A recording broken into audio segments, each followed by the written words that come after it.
पंचायती राज संस्थाओं में जिलावार मतदाताओं की संख्या प्रेस नोट में दी है, मैं सारी नहीं पढ़ूंगा क्योंकि 12 जिले हैं और 12 आई।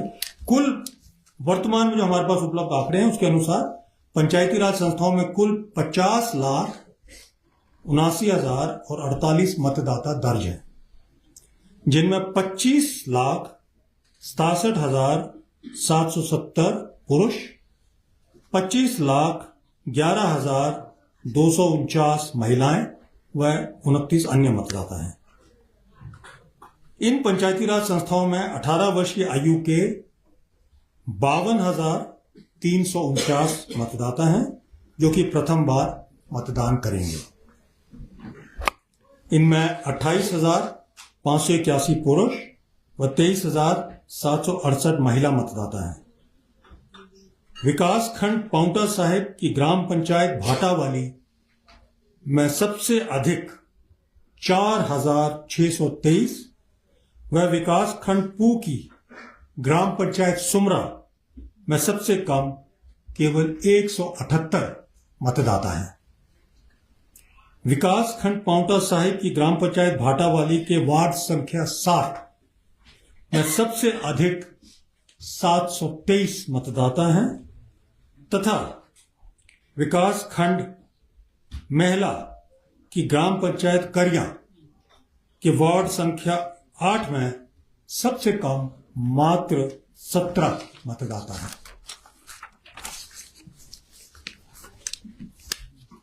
आयोग द्वारा इन संस्थाओं के निर्वाचन के लिए कुल 21,678 मतदान केंद्र स्थापित किए जाएंगे।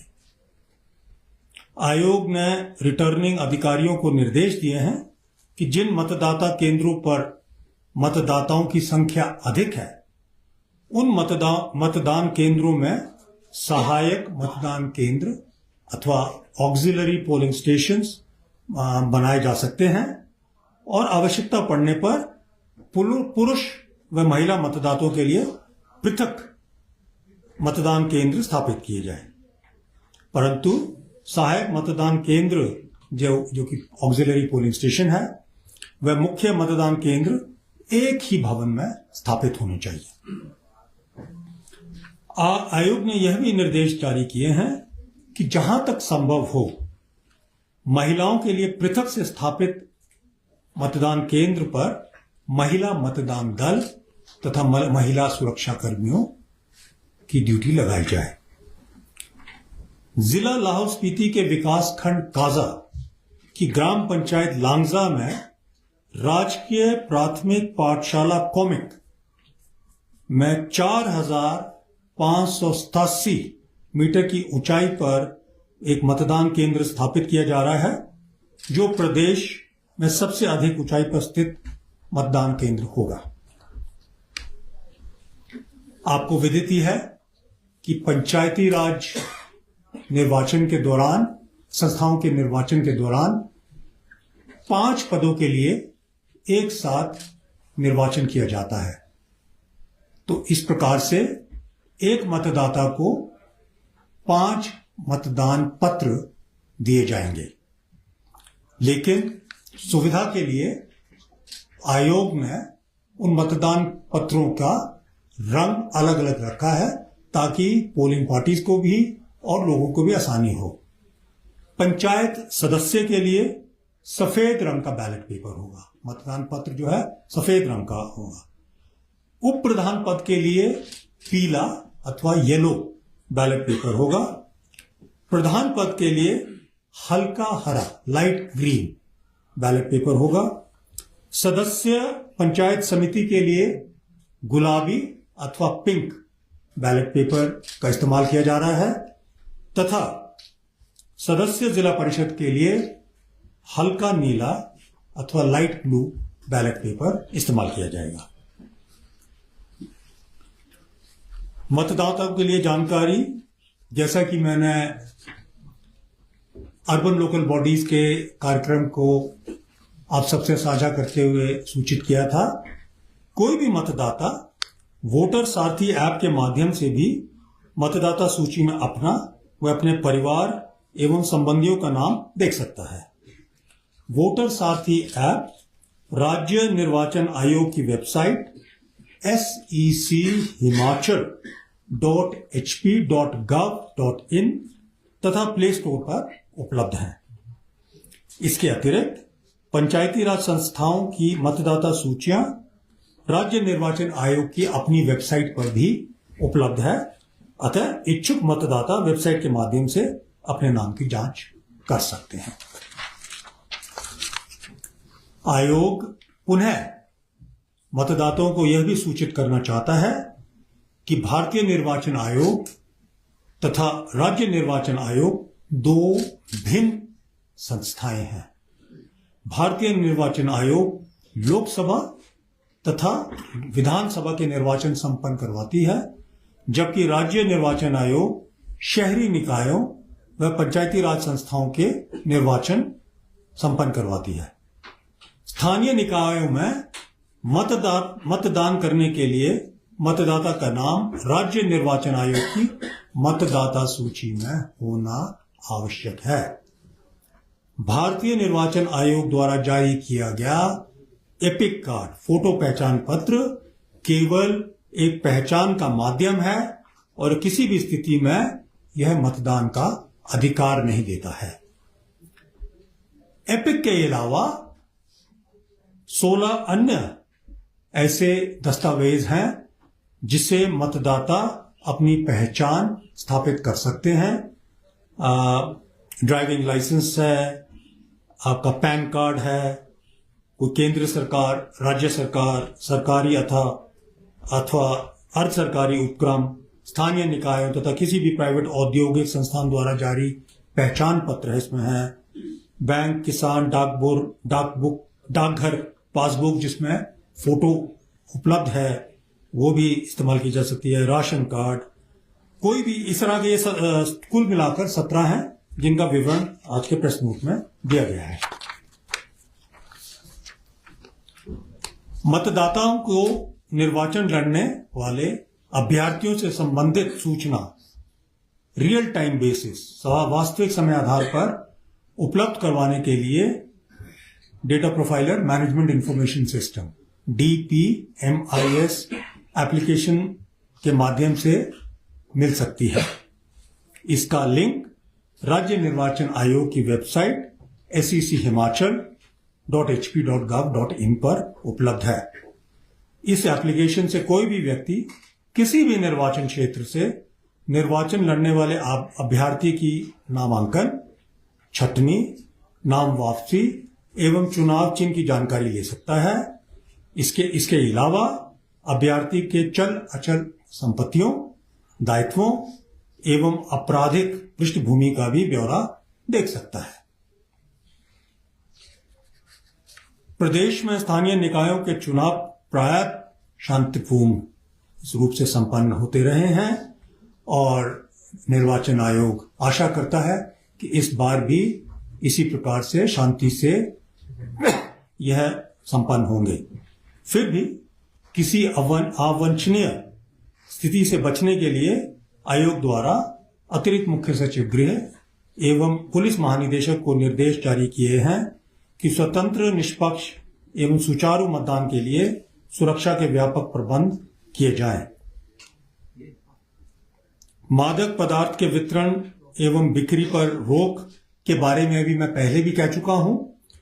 आयोग ने स्पष्ट निर्देश जारी किए हैं कि चुनाव की समाप्ति के लिए नियत घंटे से 48 घंटे पूर्व की अवधि के दौरान मतदान के दिन तथा मतगणना के दिन कोई भी स्पिरिट युक्त, किण्वित या मादक शराब या इस प्रकृति के अन्य पदार्थ किसी भी मतदान क्षेत्र के भीतर किसी होटल, खानपान घर, पाकशाला, दुकान या किसी अन्य सार्वजनिक स्थान में बेचा, दिया या वितरित नहीं किया जाएगा। आयोग द्वारा सभी सरकारी एवं निजी संस्थाओं को मतदान के दिनांक को सवैतनिक अवकाश घोषित करने के दिशा निर्देश भी जारी किए हैं। आयोग द्वारा यह जानकारी भी दी गई है कि जिला परिषद का निर्वाचन लड़ने वाले अभ्यर्थियों के लिए हिमाचल प्रदेश पंचायती राज अधिनियम 1994 की धारा 121 क व ख के प्रावधानानुसार निर्वाचन व्यय संबंधित प्रपत्र पर संधारित करना व रिटर्निंग अधिकारी को संबंधित प्रपत्र पर प्रस्तुत करना आवश्यक है। जिला परिषद सदस्य के लिए निर्वाचन व्यय की अधिकतम सीमा 1 लाख रुपए रखी गई है।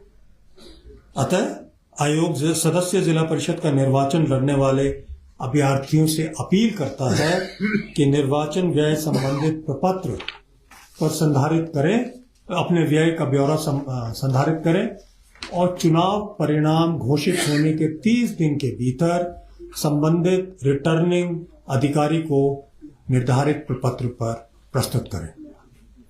आयोग द्वारा निर्वाचन व्यय दाखिल करने के लिए कैंडिडेट एक्सपेंडिचर रिपोर्टिंग सिस्टम भी बनाया गया है।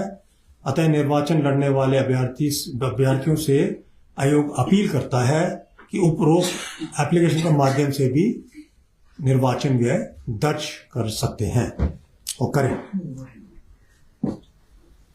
आयोग द्वारा निर्वाचन लड़ने वाले अभ्यर्थियों के लिए एक बहुत सूक्ष्म सी मार्गदर्शिका भी तैयार की गई है, जिसकी प्रति उनको रिटर्निंग अधिकारी, सहायक रिटर्निंग अधिकारी द्वारा नामांकन पत्र प्रारूप प्राप्त करते समय उपलब्ध करवाई जाएगी अथवा वह मांग कर सकते हैं। विस्तृत मार्गदर्शिका आयोग की वेबसाइट SEChimachal पर .hp.gov.in पर भी उपलब्ध है और उससे वह वहां से भी डाउनलोड कर सकते हैं। इससे उन्हें काफी क्लैरिटी मिलेगी और जो छोटे छोटे कई ऐसे चूक रह जाती है, हमें आशा है कि वह इस प्रकार की कोई भी चूक उनसे उनकी अपने इस इंटायर इलेक्शन प्रोसेस में नहीं होगी। पूरे प्रदेश में आदर्श आचार संहिता लागू हो गई है। यह आचार संहिता चुनाव प्रक्रिया की निष्पक्षता, पारदर्शिता एवं समान अवसर सुनिश्चित करने के उद्देश्य से लागू की जाती है। आयोग सभी मान्यता प्राप्त एवं पंजीकृत राजनीतिक दलों, उम्मीदवारों तथा संबंधित पक्षों से अपील करता है कि वह आदर्श आचार संहिता के सभी प्रावधानों का अक्षरशः पालन करें। विशेष रूप से ध्यान रखा जाए कि आचार संहिता के उल्लंघन से वह सब बचे। जाति, धर्म, भाषा या क्षेत्र के अधिकार पर मतदाताओं को प्रभावित ना किया जाए। सरकारी संसाधनों, मशीनरी का चुनाव प्रचार में उपयोग ना करें तथा सार्वजनिक स्थानों पर प्रचार सामग्री लगाने के लिए निर्धारित नियमों का पालन करें। आयोग यह भी स्पष्ट करता है कि आचार संहिता के उल्लंघन के मामलों में सख्त कार्रवाई की जाएगी। सभी शिकायतों के त्वरित निस्तारण हेतु प्रभावी तंत्र को जिला स्तर पर स्थापित किया गया है। आयोग प्रशासनिक अधिकारियों, कानून व्यवस्था एजेंसियों एवं चुनाव से जुड़े सभी कार्मिकों को भी निर्देशित करती है कि वह निष्पक्ष एवं शांतिपूर्वक चुनाव संपन्न करवाने हेतु पूर्ण निष्पक्षता और पारदर्शिता के साथ अपने दायित्वों का निर्वहन करें।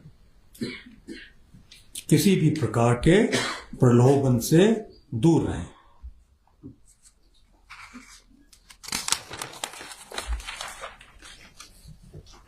प्रदेश के पंचायती राज संस्थाओं में गणना 2 स्तर पे होती है।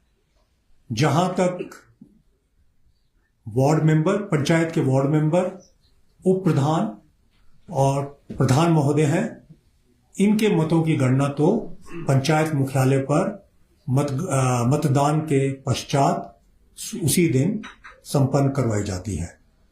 परंतु जहां तक पंचायत समिति व जिला परिषद सदस्य के निर्वाचन से संबंधित मतगणना का प्रश्न है, उसके लिए एक अलग से तिथि निर्धारित होती है और यह मतगणना ब्लॉक स्तर पर की जाती है।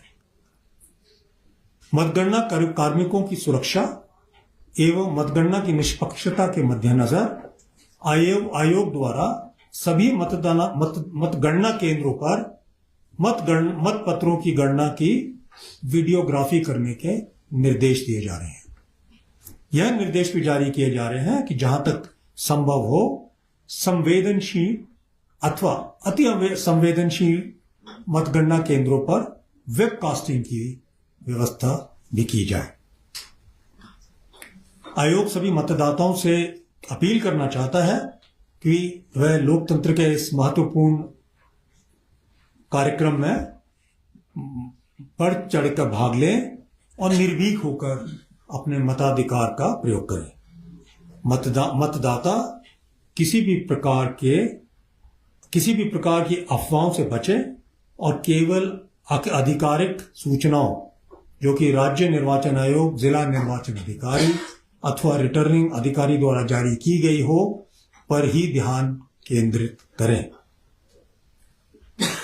किसी भी भ्रम की स्थिति में आयोग अथवा जिला या विकास खंड में स्थापित नियंत्रण कक्ष पर दूरभाष से भी संपर्क किया जा सकता है। पंचायती राज संस्थाओं के निर्वाचन 3 चरणों में और स्वतंत्र चुनाव के चिन्ह के आधार पर करवाए जाएंगे और किसी भी उम्मीदवार को उसकी पसंद का चुनाव चिन्ह आवंटित नहीं किया जाएगा। त्रिस्तरीय पंचायत राज संस्थाओं के निर्वाचन का कार्यक्रम निम्न प्रकार से है। निर्वाचन कार्यक्रम की अधिसूचना 29 अप्रैल 2026 को जारी होगी। इसी तिथि को जिला निर्वाचन अधिकारी पंचायत द्वारा नोटिस भी जारी किया जाएगा। नामांकन प्रस्तुत करने का तिथि 7 मई, 8 मई व 11 मई 2026 प्रातः 11 बजे से अपराह्न 3 बजे तक।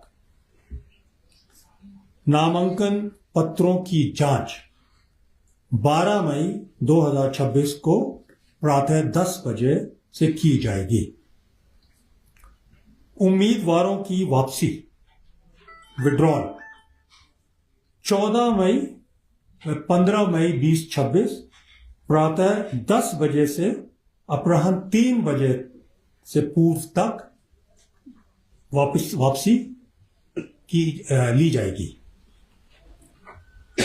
नामांकन पत्रों की वापसी के तुरंत पश्चात निर्वाचन लड़ने वाले अभ्यर्थियों की सूची तैयार की जाएगी। तत्पश्चात चुनाव चिन्ह आवंटित किए जाएंगे अथवा 15 मई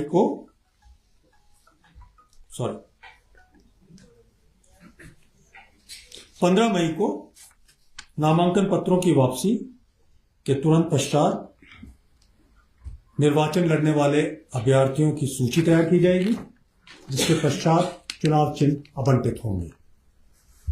मतदान केंद्रों की सूची प्रकाशित करने की तिथि है 7 मई 2026 या इससे पूर्व। आवश्यकता पड़ने पर सुबह प्रातः 7 बजे से अपराह्न 3 बजे तक प्रथम चरण का निर्वाचन 26 मई 2026 को, द्वितीय चरण का मतदान 28 मई 2026 को और तृतीय चरण का मतदान 30 मई 2026 को करवाया जाएगा। मतदान होने की स्थिति में वोटों की गिनती, ग्राम पंचायत से संबंधित मतपत्रों की गणना मतदान समाप्ति के तुरंत पश्चात ग्राम पंचायत मुख्यालय में की जाएगी। पंचायत समिति व जिला परिषद के मतों की गणना 31 मई 2026 को प्रातः 9 बजे से विकास खंड मुख्यालय पर की जाएगी। धन्यवाद। सर, इसमें जो आपराधिक प्रवृत्ति के लोग हैं, एक मिनट आपराधिक प्रवृत्ति के लोग हैं या फिर नशा तस्करी में इन्वॉल्व हैं, उन लोगों को पर बैन रहेगा इलेक्शन लड़ने में, या वो भी लड़ पाएंगे इलेक्शन? इलेक्शन कौन लड़ सकता है, कौन नहीं लड़ सकता है, कानून में सेक्शन 122 पंचायती राज अधिनियम में बहुत विस्तृत रूप से उसका व्याख्यान किया गया है। मेरा अनुरोध है कि आप उसको देखें और उसमें यह स्पष्ट रूप से कहा गया है कि जो आपराधिक व्यक्ति है, जिसको कन्विक्टेड लेकिन, और उसको निर्वाचन लड़ने के लिए डिस्क्वालिफाइड माना जाएगा। नशा तस्करी वाली कोई भी convicted, that is the point. और सर, आरक्षण रोस्टर को लेकर सवाल उठ रहे हैं। अभी हाल ही में बंजार उपमंडल की पंचायत है, उसमें रिजर्वेशन रोस्टर को लेकर उन्होंने ये कहा है कि जो अध्यक्ष पद है वो महिला के लिए आरक्षित किया गया है, लेकिन वार्ड्स में कोई भी पद एससी महिला का नहीं है। तो आप लोगों ने क्या ये ग्लिच ठीक किए हैं क्या? आरक्षण का प्रावधान करना राज्य सरकार के कार्यक्षेत्र में है, ना कि निर्वाचन आयोग के, नंबर 1। और विशेषकर जिस बात का आपने आलेख किया अध्यक्ष पद के लिए, वो वैसे भी इनडायरेक्ट इलेक्शन होता है, डायरेक्ट इलेक्शन नहीं है। तो इसका जो असर है वर्तमान इलेक्शन पे कुछ नहीं है। इलेक्शन के बाद अध्यक्ष पद का निर्वाचन अलग प्रक्रिया है, जो राज्य सरकार के तत्वाधान में की जाती है। तो इसके लिए मैं आपसे अनुरोध करूंगा कि इसके लिए जो स्पष्टीकरण है वो संबंधित विभाग से प्राप्त करें। सर, खर्चे की लिमिट्स रखी गई है कोई, कि प्रधान पद के लिए कितना है, जिला परिषद के लिए कितना है, ये लिमिट कोई तय की गई है? मैं आशा कर रहा था कि आप मेरा जो स्टेटमेंट है बड़े ध्यान से सुन रहे होंगे। उसमें मैंने बड़ी स्पष्ट रूप से कहा कि केवल जिला परिषद सदस्य के लिए 1 लाख रुपए की व्यय सीमा निर्धारित है, अन्य किसी पद के लिए किसी प्रकार की व्यय सीमा निर्धारित नहीं है। सर, एक सवाल कोड ऑफ कंडक्ट को लेकर है। पंचायती राज चुनाव का क्योंकि अब लगभग कंप्लीट हो गया प्रोसेस, यूडी के बाद अब आप लोगों ने आज शेड्यूल दे दिया है। 2 तरह से, एक जो सरकार की नॉर्मल वर्किंग होती है उस पर कोड ऑफ कंडक्ट का क्या असर रहेगा इस बारे में, और जो ऑफिशियल्स हैं खासकर जिला प्रशासन के अधिकारी, इन दोनों भी अलग अलग, मतलब हम सामान्य तौर पर समझ पाए कि इम्पैक्ट क्या रहने वाला है? इस पे वही इम्पैक्ट रहने वाला है जो हर बार जब मॉडल कोड ऑफ कंडक्ट लगता है, विधानसभा चुनाव। हाँ जी, बिल्कुल वही इम्पैक्ट रहने वाला है।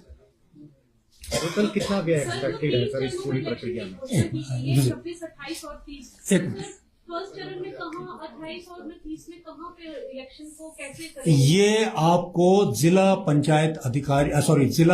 निर्वाचन अधिकारी पंचायत अथवा डिप्टी कमिश्नर जो हैं, जब वो नोटिस निकालेंगे, उस नोटिस के साथ आपको ये सूचना उपलब्ध होगी। इसी के साथ एक क्वेश्चन और भी है सर, यूएलबीज के इलेक्शन को लेके आपने पीछे घोषणा की थी, लेकिन इसमें 2 चीजें सर क्लियर नहीं हुई थी। जो 3 एमसी रह गए हैं, हमीरपुर, बद्दी और ऊना, और साथ ही 21 यूएलबी जहाँ पे इलेक्शन नहीं हुए। सर, क्या वजह है कि वहाँ पे इलेक्शन नहीं हुए हैं, जबकि डेट उनकी 2 साल तय की गई थी और उस बीच इलेक्शन भी अब हो रहे हैं, तो इनमें क्यों नहीं हो पा रहे सर? राज्य निर्वाचन आयोग के लिए कोई भी निर्वाचन करना, उसमें 2 बड़े इंपॉर्टेंट एलिमेंट्स हैं जो पूर्ण होने चाहिए, और ये दोनों एलिमेंट्स जो हैं, एक निर्वाचन आयोग स्वयं करता है और एक राज्य सरकार करती है। एक तो है अपनी वोटर लिस्ट को तैयार करना, उनको फाइनलाइज करना, एक प्रक्रिया ये होती है। दूसरी प्रक्रिया है रिजर्वेशन रोस्टर जारी करना, जो राज्य सरकार करती है। तो इन 22 जो अर्बन लोकल बॉडीज हैं, इनका रिजर्वेशन रोस्टर राज्य सरकार से निर्वाचन आयोग को प्राप्त नहीं हुआ। तो निर्वाचन आयोग वेट नहीं कर सकती थी, क्योंकि हमारे पास सुप्रीम कोर्ट के एक आदेश है जिसको हमने पालन भी करना है। तो इसलिए वी वेंट अहेड विद। और सर, तो राज्य सरकार और चुनाव आयोग के बीच में जो ये क्लैश है, ये सॉर्ट क्यों नहीं हो पा रहा है? आप लोग बीच में आप लोगों ने पंचायती राज चुनावों की घोषणा में भी इतना वक्त लगा दिया, उसके बाद why? Please ask the government, I have no answer for that. Sir, आपने कहा कि जो पंचायत चुनाव एक मिनट यहाँ ग्राम प्रधान है या मतलब उप प्रधान है, सदस्य है, उनकी कोई व्यय की सीमा नहीं है, तो उस पर चेक कैसे रखा जाएगा सर?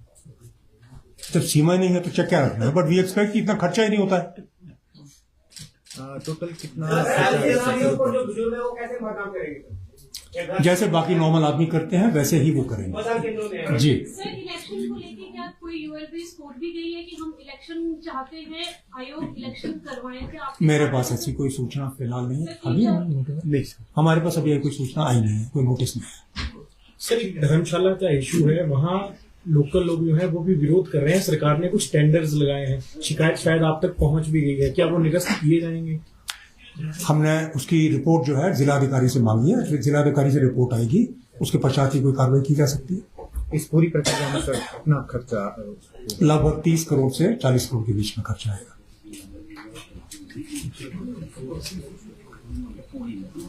Thank you. कोई यूएलबी कोर्ट भी गई है कि हम इलेक्शन चाहते हैं, आयोग इलेक्शन करवाएं, क्या आप? मेरे पास ऐसी कोई सूचना फिलहाल नहीं है। अभी नहीं सर, हमारे पास अभी कोई सूचना आई नहीं है, कोई नोटिस नहीं है। सर एक धर्मशाला का इशू है, वहाँ लोकल लोग जो है वो भी विरोध कर रहे हैं। सरकार ने कुछ टेंडर्स लगाए हैं, शिकायत शायद आप तक पहुंच भी गई है, क्या वो निरस्त किए जाएंगे?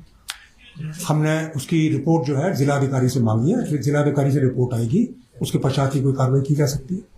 इस पूरी प्रक्रिया में सर कितना खर्चा लगभग 30 करोड़ से 40 करोड़ के बीच में खर्चा आएगा।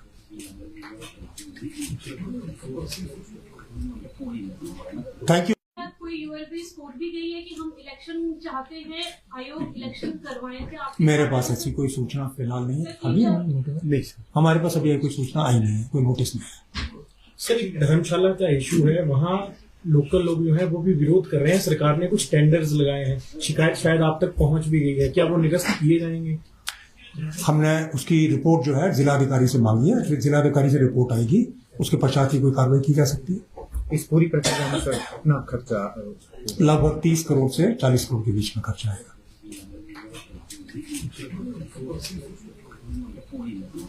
Thank you. कोई यूएलबी कोर्ट भी गई है कि हम इलेक्शन चाहते हैं, आयोग इलेक्शन करवाएं, क्या आप? मेरे पास ऐसी कोई सूचना फिलहाल नहीं है। अभी नहीं सर, हमारे पास अभी कोई सूचना आई नहीं है, कोई नोटिस नहीं है। सर एक धर्मशाला का इशू है, वहाँ लोकल लोग जो है वो भी विरोध कर रहे हैं। सरकार ने कुछ टेंडर्स लगाए हैं, शिकायत शायद आप तक पहुंच भी गई है, क्या वो निरस्त किए जाएंगे? हमने उसकी रिपोर्ट जो है जिलाधिकारी से मांगी है, फिर जिलाधिकारी से रिपोर्ट आएगी, उसके पश्चात ही कोई कार्रवाई की जा सकती है। इस पूरी प्रक्रिया में सर कितना खर्चा लगभग 30 करोड़ से 40 करोड़ के बीच में खर्चा आएगा।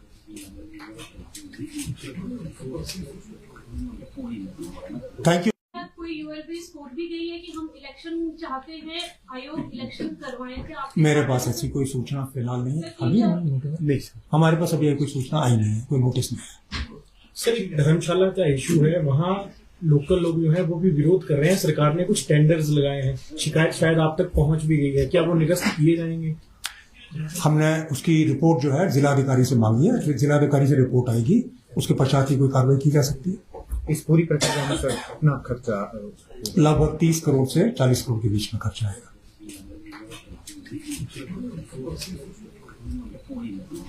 Thank you.